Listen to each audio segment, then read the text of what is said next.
गिनती के पुस्तक उसकी 8वीं अध्याय को ध्यान करें। अध्याय 8। इस अध्याय में 26 वचन लिखा गया है। इस अध्याय में विवरण दिया गया हुआ विषय ये है कि पहले 4 वचनों में लेवी लोगों को प्रत्येक करना, 5वीं आयत से लेकर 14 आयत के बीच में लेवियों को कॉन्सेक्रेट करना, परमेश्वर के काम के लिए अर्पण और शुद्धिकरण। 17 आयत से लेकर 19 आयत तक लेवियों को अर्पण किए के बाद करने का सेवकाई, सर्विस। उसके बाद 20 आयत से लेकर 22 आयत तक लेवी लोगों को कॉन्सेक्रेट किए के बाद काम को, सेवकाई को आरंभ करना। 23 आयत से लेकर 26 आयत तक सेवकाई करने के लिए एक आयु। इस रीति से ये अध्याय 5 भाग को मिलाकर 26 आयतों को लिखा गया है। इसको पढ़कर हम लोग विवरण लेंगे। पहला आयत। फिर यहोवा ने मूसा से कहा, हारून को समझाकर यह कह कि जब जब तू दीपकों को जलाए तब तब 7 दीपकों का प्रकाश दिवट के सामने हो। ये कहे थे, इसीलिए हारून ने वैसे ही किया, अर्थात जो आज्ञा यहोवा ने मूसा को दी थी उसी के अनुसार उसने दीपकों को जलाया कि वे दिवट के सामने उजियाला दे। देखिए, सोने का दिवट, ये जो सोने का दिवट के बारे में निर्गमन के पुस्तक में इसके बारे में मूसा ने बहुत स्पष्ट रूप में बताए थे। सोने का दिवट एक ही, यानी एक ही स्टैंड पोल से 3 दाहिना ओर, 3 बायां ओर, एक सेंटर पोल, 7 दीपक। 7 दीपकों को 7 परिसर के रूप में रहते हैं। 7 दीपकों को 7 परिसर रहता है। वो प्रकाश दिवट के सामने आए जैसा उसको लगाया जाता है। उसका संरेखन हमको बहुत अद्भुत रीत के विवरण किए हैं। हमें निर्गमन के पुस्तक 25 अध्याय में ये एक सोने का दिवट, प्योर गोल्ड से बनाया गया हुआ लैंप स्टैंड है। ये लैंप स्टैंड को रहने वाला दीपक ये फ्रंट व्यू में आगे और प्रकाश दिए जैसा उसको बनाना है। हमें निर्गमन के पुस्तक 25 अध्याय 31 आयत से लेकर 41 आयत तक लिखा है सोने के दिवट के बारे में। एक बार आपको ध्यान देने के लिए पढ़ रहा हूँ। फिर चौके सोने की एक दिवट बनवाना, सोना डलवा कर वह दिवट पाए और डंडी सहित बनाए जाए। उसके पुष्पकोश, गांठ और फूल सब एक ही टुकड़े के बने और उसके किनारों से 6 डालियां निकले। 3 डालियों तो दिवट के एक ओर से और 3 डालियां उसके दूसरी ओर से निकली हुई हो।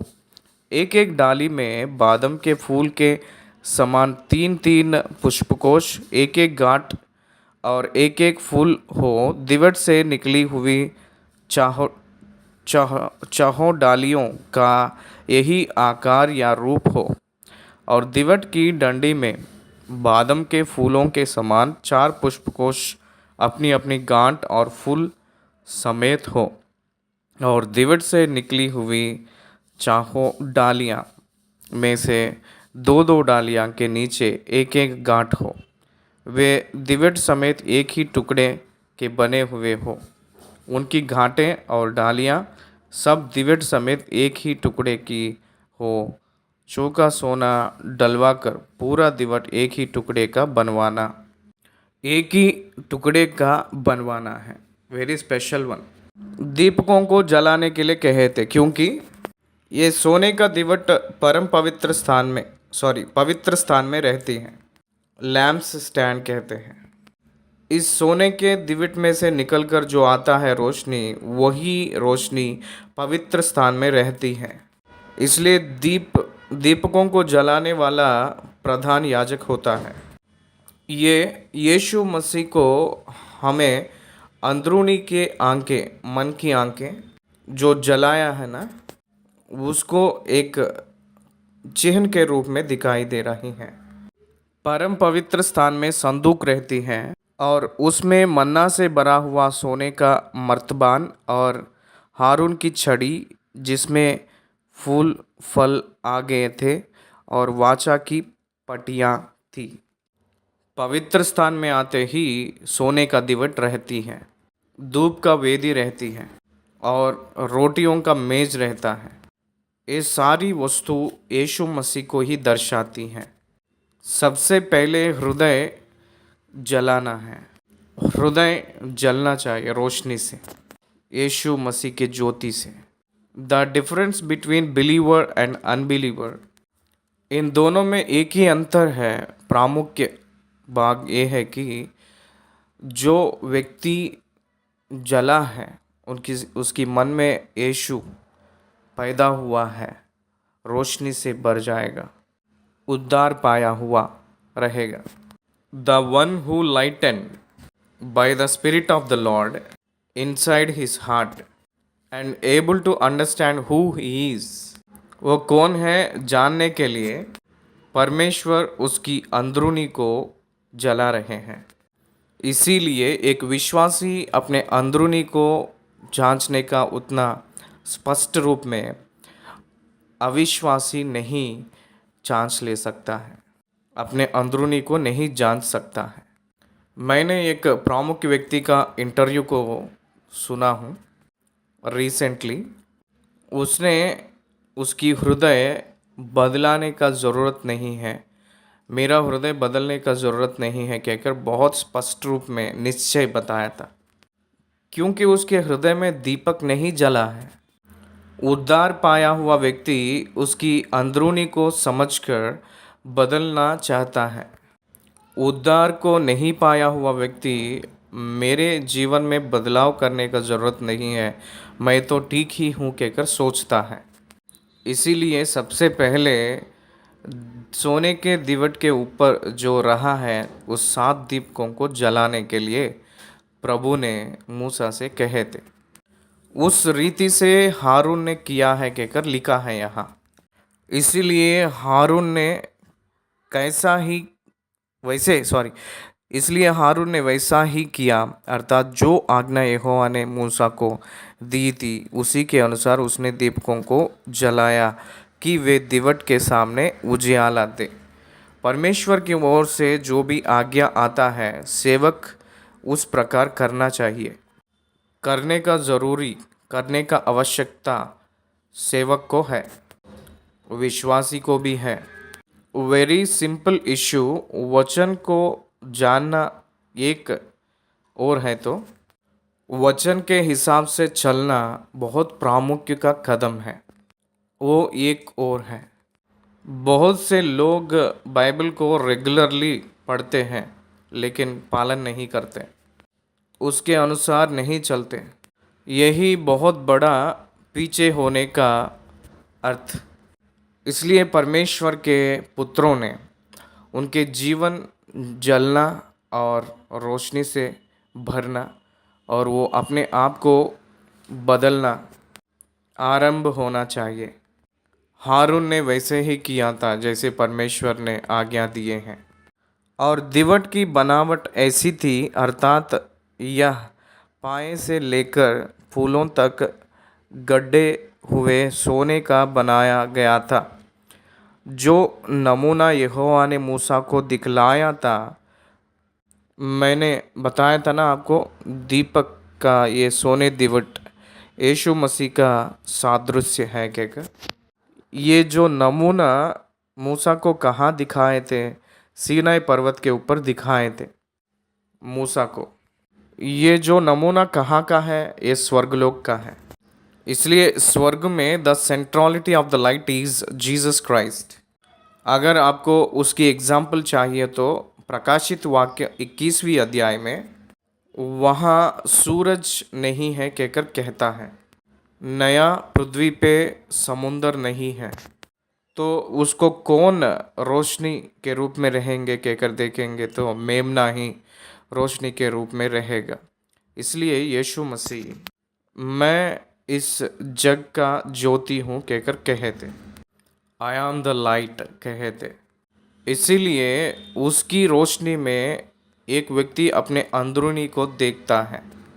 इसीलिए परमेश्वर का वचन क्या कह रही है, जैसे दिखलाया था उसी के अनुसार उसने दिवट को बनाया है कहकर लिखा है।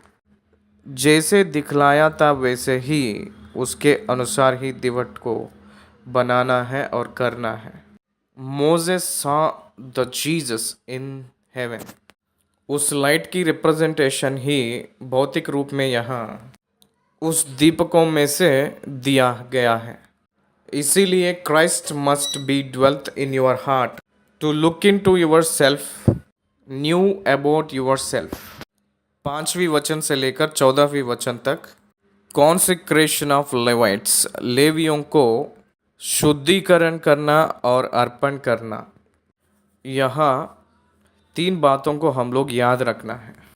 परमेश्वर यहोवा इस लेवी लोगों को नियुक्त करने का कारण क्या है कहकर देखे तो वो ये है कि इस्राएलियों में परिवारों में से पहलौठे पुत्रों के पक्ष में से परमेश्वर एक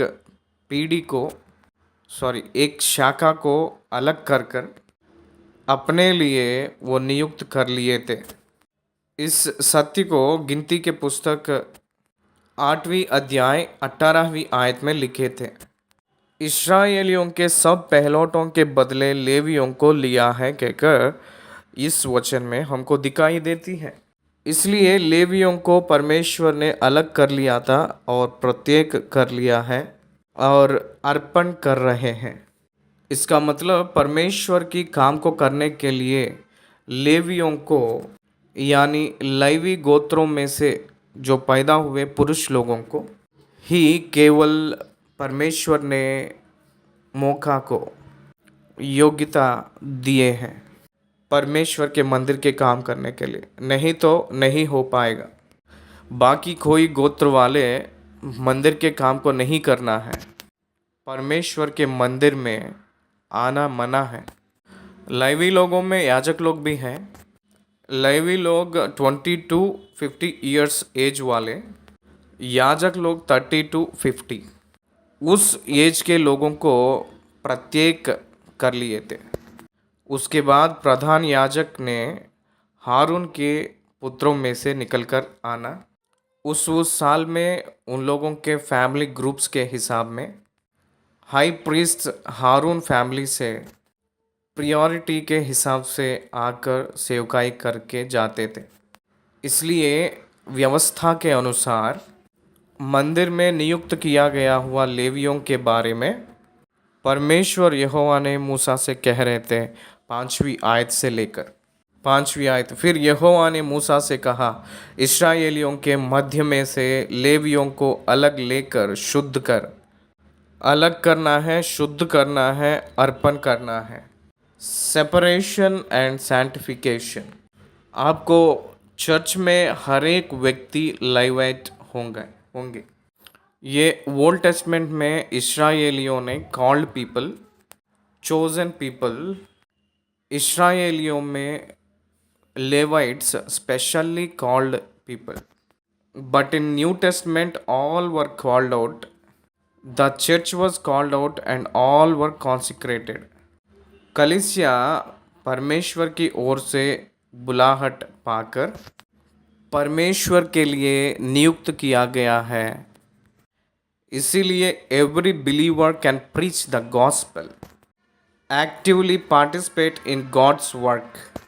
2 शब्द है यहाँ, शुद्धिकरण और अर्पण। सो कॉन्सिक्रेशन सिस्टम क्या है यहाँ बताया जा रहा है 7वीं वचन से। उन्हें शुद्ध करने के लिए तू ऐसा कर कि पावन करने वाला जल उन पर छिड़क दे, फिर वे स्वर्ग मुंडन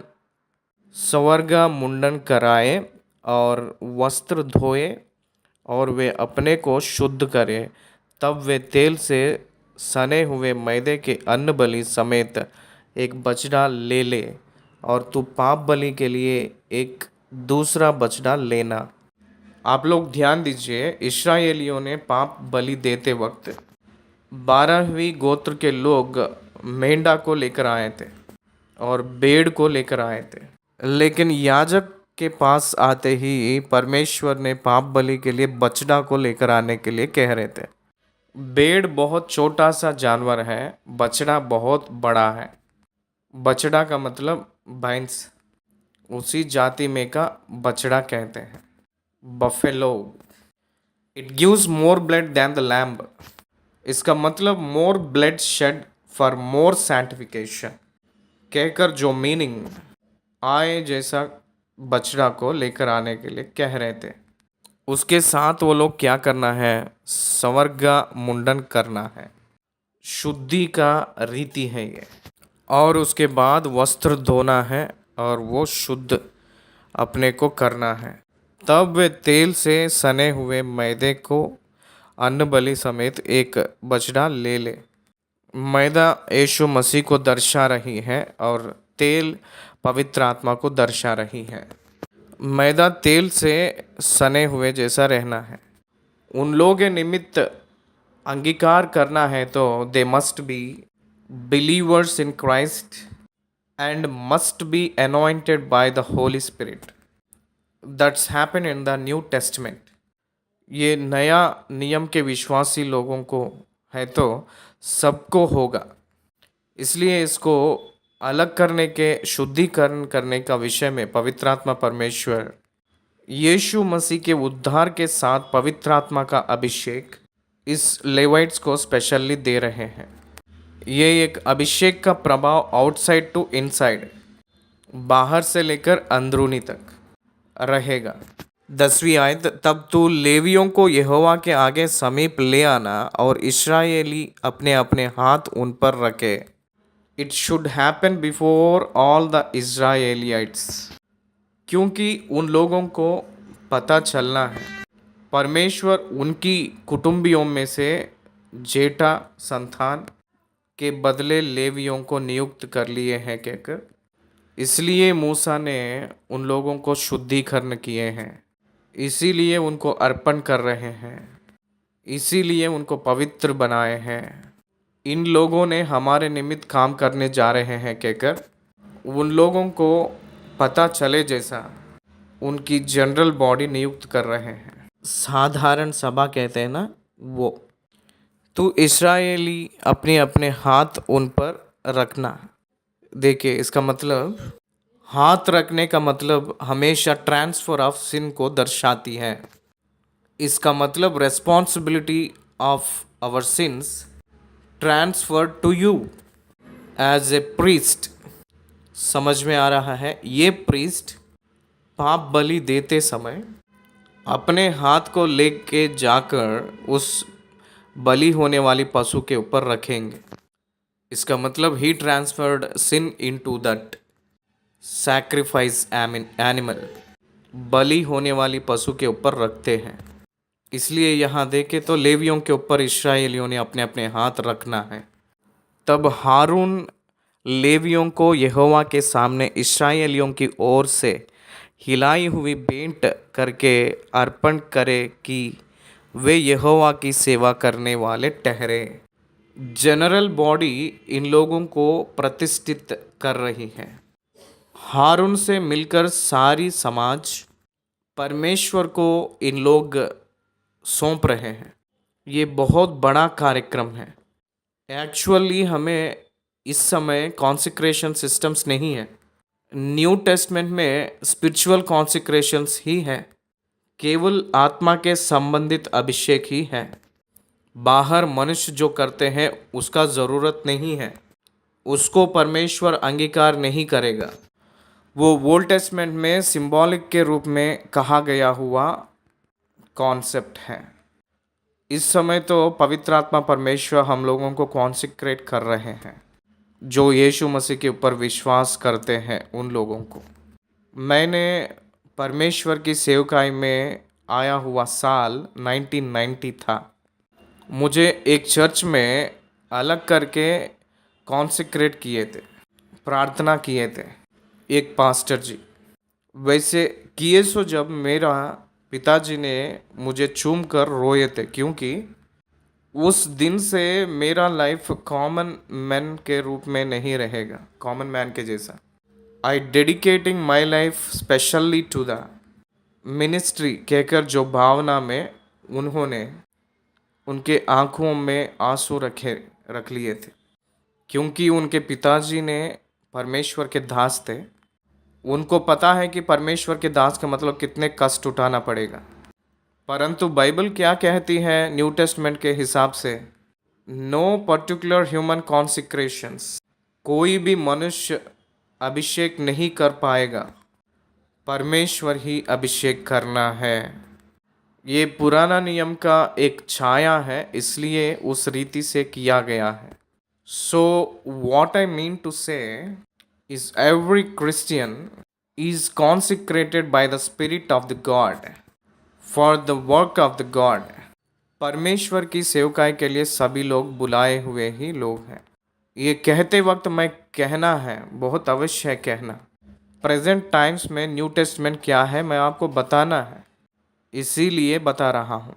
ठीक है। उसके बाद 12वीं आयत, तब लेवियों अपने अपने हाथ उन बच्चों के सिरों पर रखे और तू लेवियों के लिए प्रायश्चित करने को एक बछड़ा पाप बलि और दूसरा होम बलि करके यहोवा के लिए चढ़ाना। देखिए, इस्राएलियों ने लेवियों के ऊपर हाथ रखे थे और लेवियों ने बछड़ों के ऊपर हाथ रख रहे हैं। तब परमेश्वर यहोवा ने एक पाप के निमित्त पाप बलि, दूसरा आराधना के लिए होम बलि, पाप से क्षमा पाया हुआ हर एक व्यक्ति परमेश्वर की आराधना करना है। Every believer must worship his Lord. उद्धार पाया हुआ हर एक व्यक्ति परमेश्वर की स्तुति करना है, आराधना करना है। 13वीं आयत, और लेवियों को हारून और उसके पुत्रों के सम्मुख खड़ा करना और उनकी हिलाने की भेंट के लिए यहोवा को अर्पण करना। प्रतिष्ठित अर्पण। प्रिय भाई और बहन, आपकी संपत्ति नहीं है, आप खरीदे गए हैं कहकर पौलुस ने कहते हैं, मूल्य देकर खरीदा गया है आपको। हम लोग यीशु मसीह की संपत्ति हैं, यीशु मसीह की प्रजा है, परमेश्वर की संपत्ति है। We belongs to God and God purchased us by the blood of Jesus Christ. ये न्यू टेस्टमेंट फॉर्मूला है, इसीलिए all must do the God's work in the New Testament. 13वीं वचन में ये कहते कि उसको अर्पण करना है यहोवा को।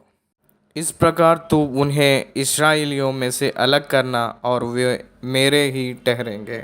दे are special people to God and his own people. सारी इस्राएली लोग स्वजन है, परंतु लेवी लोग पर्टिकुलरली डिवाइन वर्क करने के लिए परमेश्वर के समीप रहते हैं। परमेश्वर की सेवकाई करने के लिए परमेश्वर के भाग होंगे इन लोगों ने। They belongs to God, they are separated from even the people of God. लोगों में से अलग किया कर उन लोग परमेश्वर के हो गए हैं। The ownership of Levites belongs to God. उन लोगों को राइट्स नहीं रहते हैं, God is the right for them. परमेश्वर ही उनका हक है। उन लोग बाकी लोगों के जैसा राइट्स अप्लाई नहीं होंगे। They are bonded slaves to God, bonded servants to God. उससे भी महानता क्या रहेगा, श्रेष्ठता क्या रहेगा? उन लोग परमेश्वर के हैं, इसलिए उन लोगों को प्रत्येक रूप का संपत्ति नहीं रहेगा। उन लोगों को प्रत्येक रूप का स्वास्थ्य नहीं होंगे। 12 गोत्र के लोग इन लोगों के लिए मुफ्त में दे देंगे। 12वीं गोत्र के लोग युद्ध करके जो पाते हैं जय, इन लोग अनुभव किए जैसे दे देंगे। इन लोगों के पोषण का जिम्मेदारी परमेश्वर का होंगे। दे डोंट वर्क इवन, उन लोग काम पे भी नहीं जाएंगे। परमेश्वर के लिए प्रतिष्ठित करके रह जाएंगे।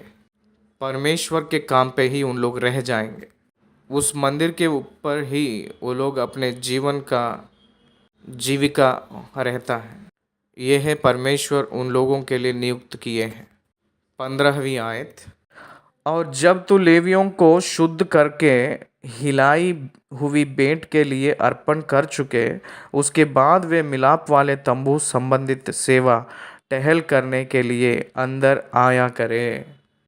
कॉन्सिक्रेट ना होकर मंदिर में काम करने के लिए नहीं जाना है। शुद्धिकरण ना होकर मंदिर के अंदर ये लोग नहीं जा पाएंगे। अर्पण ना होकर उन लोग मंदिर के अंदर नहीं जा पाएंगे। एक व्यक्ति मन ना फिराकर, एक व्यक्ति उद्धार ना पाकर, एक व्यक्ति पवित्र आत्मा से अंदरूनी में निवास ना होकर परमेश्वर की सेवा नहीं करना है। वैसे करने के लिए गए सो जब दुष्ट आत्मा उन लोगों को गिरा देती है। पौलुस को हम जानते हैं, प्रभु को हम जानते हैं कहकर जो लोग दुष्ट आत्माओं को ऑपरेट करने के लिए सोचे थे, उन लोगों के ऊपर गिरकर घायल किया जैसा हम लोगों को लिखित में वचन में दिखाई देती है नया नियम प्रेरितों के कामों में। इसलिए परमेश्वर की सेवकाई करने के लिए मंदिर पे जाने के लिए उन लोग पवित्र किया जाकर और प्रतिष्ठित किया जाकर पाप के प्रायश्चित का बलि अर्पण किए के बाद में ही they are eligible to enter into the tabernacle. इसलिए एक व्यक्ति उद्धार पाए तो ही पवित्र आत्मा से मंदिर में जाने के लिए योग्यता हो सकता है। ये पूरा एक गॉस्पल का सिंबॉलिज्म के रूप में हमें यहाँ दिखाई दे रही है। 16वीं आयत। क्योंकि वे इजरायलियों में से मुझे पूरी रीति से अर्पण किए हुए हैं। याद रखिएगा, ये पूरा अपना कर लिए हैं प्रभु ने, परमेश्वर ने। They are under my control, not anybody's, not the king's control. राजा के वश में नहीं रहेंगे, डायरेक्ट प्रभु के वश में रहते हैं। मैंने उनको सब इस्राएलियों में से एक एक स्त्री के पहलौठे के बदले अपना कर लिया। इस्राएलियों के पहलौठे चाहे मनुष्य के हो चाहे पशु के है, सब मेरा है। क्यों यह मेरे हैं कहकर कह रहे हैं? क्योंकि मैंने उन्हें उस समय अपने लिए पवित्र ठहराया जब मैंने मिस्र देश के सब पहलौठों को मार डाला था। ये जो फंसा के बलि पशु के लहू जिसके फाटकों में चिन्ह के रूप में डाला गया है, छिड़का गया है, उस घर की एक पहलौठा बच गए थे उस दिन। इसलिए वहीं डिक्लेयर कर चुके थे कि पहलौठा मेरा है कहकर, दे बिलोंग्स टू मी कहकर। इसलिए और मैंने इसराइलियों के सब पहलौठों के बदले लेवियों को लिया है।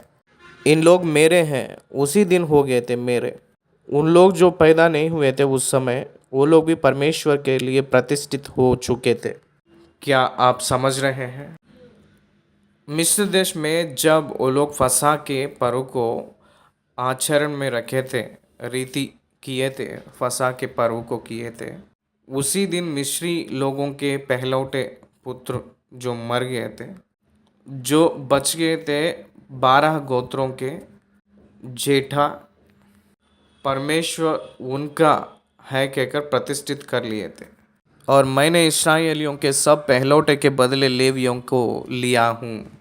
उन्हें लेकर मैंने हारून और उसके पुत्रों को इस्राएलियों में दान करने दे दिया है कि वे मिलाप वाले तंबू में इस्राएलियों की निमित्त सेवा कार्य और प्रायश्चित किया करें। कहीं ऐसा ना हो कि वह इस्राएली पवित्र स्थान के समीप आए तब उन पर कोई महा विपत्ति आ पड़े। To give the service and to give the sacrifice. मंदिर की सेवकाई के लिए और बलिदान करने के लिए मैंने इन लोगों को नियुक्त कर लिया हूँ। लेवियों में हारून और उसके पुत्र बहुत प्रत्येक रूप के हैं। गेर्शोनियों, कहातियों, मरारियों कहते हैं उन लोगों को। उनके हाथों को लेवियों के फैमिली सौंप दिए थे। इसका मतलब लेवियों के परिवारों में जो पैदा हुए उन सभी को हारून के फैमिली को सौंप दिए थे। See the sequence here. यहाँ देखिए रीति कैसे है? लेवियों के संतान कहातियों, मरारियों और गेर्शोनियों, इन लोगों को ले आकर हारून के संतान को, इसका मतलब they will become the high priest, the head of the worship centre. ये होते हैं कि high priests. High priest represent Jesus Christ and the Levites represents believers in Christ, followers in Christ, workers of Christ. क्या आप समझ रहे हैं? इसलिए हमें ये याद रखना है कि हारून की family specially made for high priest John job. प्रधान याजक होने के लिए परमेश्वर उन लोगों को बुला लिए थे।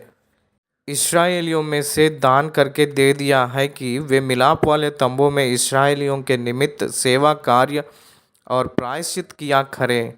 कहीं ऐसा ना हो कि वह इस्राएली पवित्र स्थान के समीप आए तब उन पर कोई महाविपत्ति आ पड़े। क्यों इस्राएलियों के महाविपत्ति नहीं आती है? क्योंकि लेवी लोग मध्य रूप में खड़े हो गए थे देव परमेश्वर के लिए और इस्राएलियों के बीच। उन लोग जो देते हैं बलि आग, वो मध्यस्थता में वो काम कर रही हैं उन लोगों के ज़रिया। यीशु मसीह को भी यही काम था, परमेश्वर के और मनुष्यों के बीच में मध्यस्थता में काम करना, बीच में रहकर काम करना। ऐसे काम किए हुए व्यक्ति वो प्रभु ही था। इसीलिए परमेश्वर की क्रोध मनुष्यों के ऊपर ना गिरकर उनके ऊपर गिरा था। यहाँ लेवी लोग मनुष्यों के ऊपर क्रोध ना गिर के बलि पशु को बलि चढ़ाते हैं। उस रीति से लोगों को परमेश्वर की ओर से बचाते आते हैं। उनके पाप उनके समय उस समय डाफा जाता था। उसके बाद मसीह के बलिदान के वजह से क्रूस की त्याग के बाद एक संपूर्ण क्षमा उन लोगों को मिलती है। ओल्ड टेस्टमेंट सेंट्स को, सारे ओल्ड टेस्टमेंट बिलीवर्स को क्रूस में ही एटोनमेंट मिला था। तब तक उन लोगों के पाप के डाफने का निमित्त जानवरों की खून लहू इस्तेमाल किया गया था। 20वीं आयत, लेवियों के विषय यहोवा की यह आज्ञा पाकर मूसा और हारून और इस्राएलियों की सारी मंडली ने उनके साथ ठीक वैसा ही किया। All the congregation of the Israel did the same, they obeyed God. उन लोग परमेश्वर को आज्ञाकारिता हुए थे। 21वीं आयत, लेवियों ने तो अपने को पाप से शुद्ध किया और अपने वस्त्रों को धो डाला, और हारून ने उन्हें यहोवा के सामने हिलाई हुई भेंट के निमित्त अर्पण किया और उन्हें शुद्ध करने को उनके लिए प्रायश्चित भी किया। प्रायश्चित का मतलब पाप की बलि दिए है कहकर अर्थ आती है। और उसके बाद लेवियाँ हारून और उसके पुत्रों के सामने मिलाप वाले तंबू में अपना अपना सेवा कार्य करने गए। मिलाप वाली तंबू में पवित्र स्थान पे गए थे। मिलाप वाली तंबू 3 भाग होते हैं। पहला वो वरंदा, काम्पाउंड, होली काम्पाउंड, आंगन, होली प्लेस। तंबू 2 भाग होते हैं, पवित्र स्थान, परम पवित्र स्थान, ऐसे 2 भाग होते हैं। तंबू को 2 भाग करने के लिए बीच में एक पर्दा रहती है, वो एक दृढ़ वाली पर्दा। ये जो मिलाप वाली तंबू आंगन के आगे रहता है, आंगन के चारों ओर कंपाउंड वॉल रहता है। वो कंपाउंड वॉल भी पर्दों से ही बनाते हैं। ये मैंने निर्गमन के पुस्तक विवरण देते समय बहुत स्पष्ट रूप में बताया था। ये जो कंपाउंड वॉल ये करती है, कॉमन लैंड से होली लैंड को सेपरेट करती है। ये कंपाउंड वॉल प्रत्येक करने के लिए कंपाउंड वॉल काम करती है, मतलब दीवार के बराबर। और इसमें आंगन में रहने वाली एक बलि का वेदी, इसमें रहने वाली पीतल की अवधि, तख्त हमें इसमें दिखाई देती है आंगन में। ये पूरा स्ट्राइटली संदूक में रहने वाली परम पवित्र स्थान को सीधा गेट आती है। इसका मतलब कंपाउंड वॉल, जो पर्दे का दीवार जो है, उसका गेट पे जो आता है उसको सीधा संदूक दिखाई देती है। संदूक के सामने जो रहता है पर्दा, और उस पर्दे के सीधा रहने वाला एक दरवाज़ा, वहाँ एक धूप का वेदी रहता है। उसके ऊपर जो डाला जाता है सुगंध का सारे सामान, फ्रैग्रेंस ऑफ सैंटिफाइड मिर, उस पे जो डाला जाता है उस प्रत्येक सुगंध की उस खुशबू से हमेशा परमेश्वर को नित्य धूप जाता है। ये पूरा एक अलंकार के रूप में बताया गया है। यीशु मसीह के जीवन की जो खुशबू, वो स्पेशली मेड सेंट को दर्शाती है। उसकी स्ट्राइटली मेन गेट पे आते ही वहाँ बलि का वेदी दिखाई देती है। इसलिए बलि के वेदी के पास बलि देकर उस बलि के लहू को बलि के वेदी के नीचे डालकर उस पीतल की अवधि में जो गंगा पानी जो रहता है उससे शुद्धि कर कर तब याजक अंदर आएगा। कॉमन मैन कहाँ तक आएगा? आउटर कोर्ट जो है, आउटर पोर्शन में जो मेन गेट एक रहता है ना, उसी गेट पे रुक जाते हैं। वहाँ लेवी जाकर कॉमन मैन जो ले आता है उस बलि का पशु को, जानवर को ले आकर वहीं उस जानवर के ऊपर हाथ डलवा कर जानवर को ले आकर आंगन में आकर वहाँ बलि वेदी के पास कट करता है। उस लहू को वेदी के नीचे डालता है। इसलिए इस मंदिर के अंदर आने वाला सिर्फ लेवी ही होता है। उसके बाद मंदिर में जाने वाला कौन होता है? याजक लोग ही जाएगा। और पवित्र स्थान में याजक लोग जाते हैं, परम पवित्र स्थान में प्रधान याजक जाते हैं। इसलिए लेविट्स का वर्क है, प्रीस्ट्स का वर्क है और हाई प्रीस्ट का वर्क भी है। ये 3 कैटेगरीज में परमेश्वर की सेवकाई होती रहता था।